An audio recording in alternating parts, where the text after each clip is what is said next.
All right, guys, what's up? We got the week 13 and regular season recap here. So, what ended up happening, I'm not going to go too in depth with the matchups like last week. I'm basically going to go over kind of how everyone made the playoffs and who was kind of close but didn't make it. Um, So we can kind of gloss over George and JD's matchup. George ended up beating JD, but was with 82 points, um, and he ends up getting into the playoffs with 8 wins. But also, I believe we'll take a look, but with the second fewest points in the league, or maybe the third few. I forget which one. So that gets him. That got him based. That got him into the playoff based on wins. There you go. Yates beats Bill by a decent amount, which earns him a first round bye. But Fawad beat AK, and he ended up getting the number one overall seed. For me personally, it never really mattered like which seed I got. But between 1 and 2, I always just wanted to buy. So both of these guys made out pretty well. Both, I would say, kind of the entire year have been the best two teams. Um, Mo and Raheel, that matchup really didn't have much on the line. I mean, Raheel had to make up about like 30, 35 points, maybe even 40, I think, to in the points race. He did score 108 points, but ended up not making the playoffs, unfortunately, because I thought he actually had a good team. Um, or Hassan beat SN. This was basically the biggest matchup there was this week.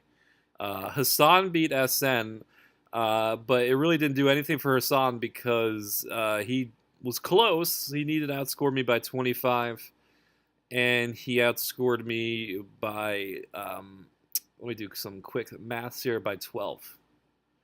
Um, so that was not enough. And SN loses, and he just needed to win, and he was in, and he did not. 82 points. I mean, he wouldn't even beat George. So I mean, his team didn't really do good at the end there, but he also definitely, I thought, deserving playoff team possibly. He was kind of up and down the whole year, and unfortunately for him, he kind of ended on a down week when he needed a win. And lastly, Kaleem just nuked me, but the matchup really didn't matter. I just needed to kind of put up a solid week. And I kind of almost choked. There's a point in Sunday where I really thought I could have really choked that away. I'm just actually going to take a quick look so you guys can see what I'm talking about.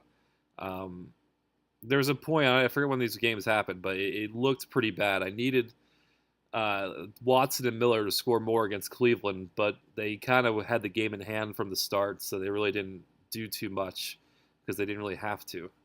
And Michael Thomas on Thursday night, he did not do anything. So I really needed all the points I could get from Robert Woods, and there's this huge Seattle defensive touchdown towards the end of the game, a pick six, which kind of turned everything around for my team. That really ended up almost kind of being the difference. Um, so that's how I got in based off of points. And that was kind of it. Let me see if I kind of glossed over anyone. AK lost that game against Fawad, but it really didn't matter because I believe he still has the third seed.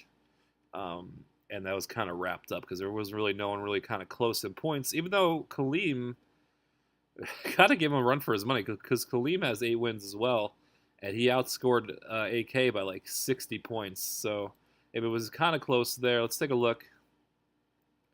No, AK really had a really big advantage over Kaleem in points. So AK is still the third seed. We're looking at it over here because the playoff brackets are still kind of, or it's not messed up, but the seeding of the teams are.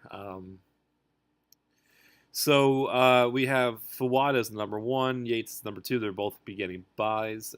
AK has the third seed. He will be playing me. who got in on points, the 6th seed in the first round, and then Kaleem and George are going to be playing as the 4-5 matchup, and it's literally a 200-point difference between the two teams. Kaleem has 15-19, and George has 13-19. Let's just take a look at here. I mean, let's just kind of look at the league overview from this standpoint. This very well done by Fawad. SN, first team out. He essentially had 7 wins and wasn't close in points. To me, I was still kind of 40 points ahead of him. Hassan was probably closer than SN because he was only 12 points out of a playoff spot. And then Raheel finished 9th at 4-9. Pretty closer than SN. I mean, Raheel really made a kind of a last-minute push. He still finished 22 points behind. And then our defending champ, Billy, he's had a rough year, 4-9. Mo, another bad year for Mo. I'm just kidding, but he did win a championship, but that was definitely a couple years ago now. So, and then JD, who I'm not sure still pays attention. So that's kind of our league overview for the entire year.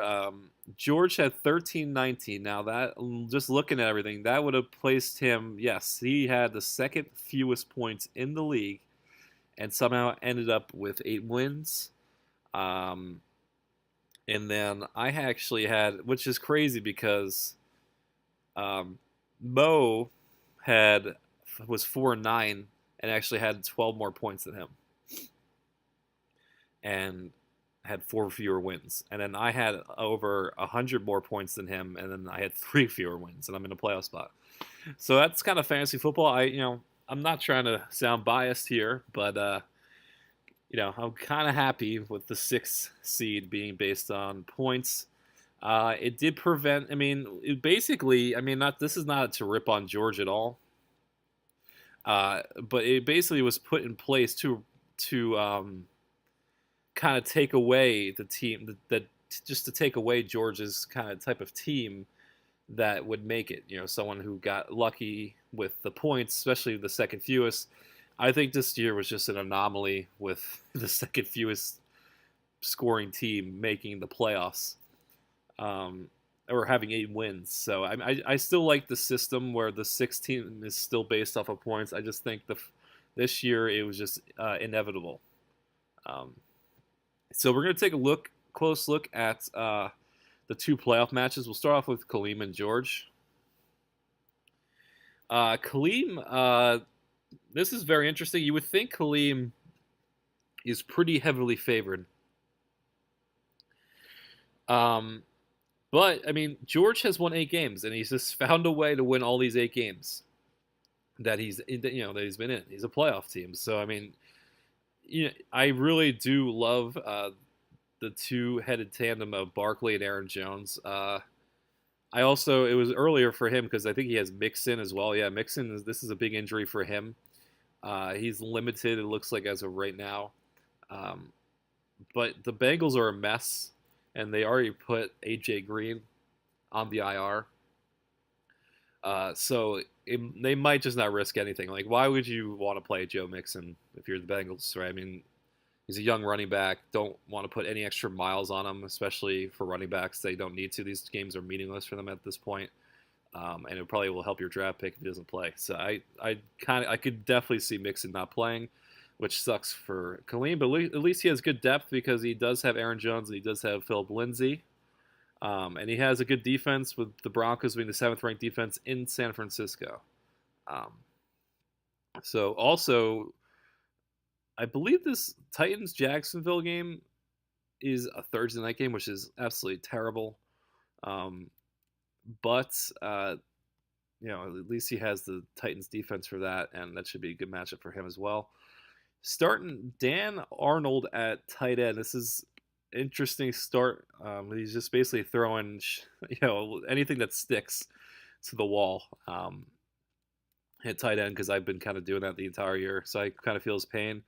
His starting wide receivers are Cortland Sutton and DJ Moore, and both have, especially with today with Emmanuel Sanders tearing his Achilles, this could be a big game for Sutton because he's playing the San Francisco defense, and he is definitely the number one option on that team now.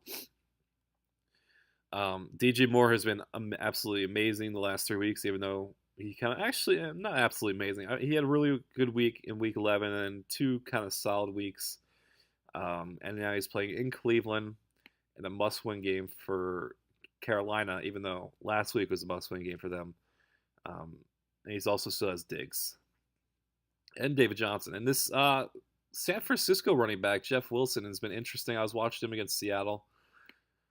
Kind of like what they thought maybe Jerick McKinnon was going to be. You know, not as good, but there's definitely some potential with that, especially with I'm not sure. I think Breda is a little nicked up, because he's basically been nicked up the entire year. So I mean, he's definitely going to get a lot of snaps. So that's kind of the preview for that. That's going to be interesting. I mean, you would think based off the total points for the year, Khalim has the better team, but it only takes 1 week. It only takes one good week, and this is where the playoffs, how the playoffs works. Same thing with my team. I mean, I've basically had to put together just a team of misfit toys the entire year, with Bell being out and some injuries I had to deal with. Especially I had Jimmy Garoppolo, so I'm playing against AK's team, who's been led by Brees and Kamara the entire year, but that's definitely not the only reason for his success. You can't be carried by two players and still have 8 wins and have the third most points in the league. I think he has the third most points. He has those two. Also with Chubb, who is a very good pickup by him. I'm still really pissed that I did not pick him up. I think I talked about this before. I was literally just freaking 10 minutes away from picking him up, and I was driving home from work. It's awful. Devontae Adams and Brandon Cooks have been very good wide receivers for him the entire year, along with Calvin Ridley, who I believe he drafted.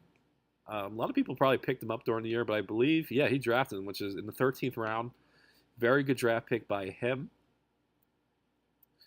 And then he has the Chargers defense at home versus Cincinnati, which should be a buttload of points there. Then you have my team. Watson and Miller, I think that's going to be a high-scoring game, and I think the last time they played against each other, it was. So I like that matchup for me. That's what's kind of saving me right now. And I'm hoping for a bounce-back game where I could just need like a Michael Thomas type of game where he gets, like 20, 25 points. And the hope is, for me, is that Brees just throws all his touchdowns, all his yards to Thomas, which they almost kind of like cancel each other out a little bit. That's what I'm hoping for with this. And Thielen in Seattle, it's going to be a little tough. I think that's a Sunday night game as well. It's going to be cold. You have Kirk Cousins on the road in a meaningful game. That could be difficult for Thielen, especially for last week, too. I mean, he's lucky to get that touchdown, or if it wasn't for that touchdown, he really would not have been good. And I probably wouldn't even made the playoffs, to be honest with you.